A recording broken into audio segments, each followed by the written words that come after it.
Hello প্রিয় guys, আসসালামু আলাইকুম। আমি আপনাদের মাঝে নিয়ে আসলাম নতুন একটি ভিডিও। এই ভিডিওর মাধ্যমে আপনাদেরকে কিছু সমুদ্র দেখাচ্ছি।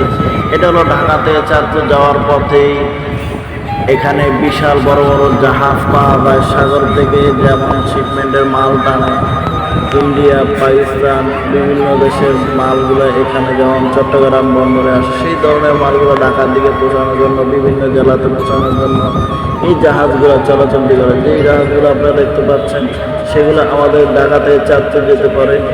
এখানে দেখা যাচ্ছে আরেকটি লঞ্চ আসছে। লঞ্চটি আপনারা দেখতে পাচ্ছেন, এটা আসছে আপনার চাঁদপুর থেকে ঢাকার উদ্দেশ্যে। যে যেখান থেকে আপনারা আমার এই ভিডিওটা দেখছেন, আশা করি আমার ভিডিওটা ভালো লাগলে লাইক আর শেয়ার কমেন্ট করে দিবেন, বেশি বেশি করে শেয়ার করে দেবেন ভাইয়েরা। আসসালামু আলাইকুম।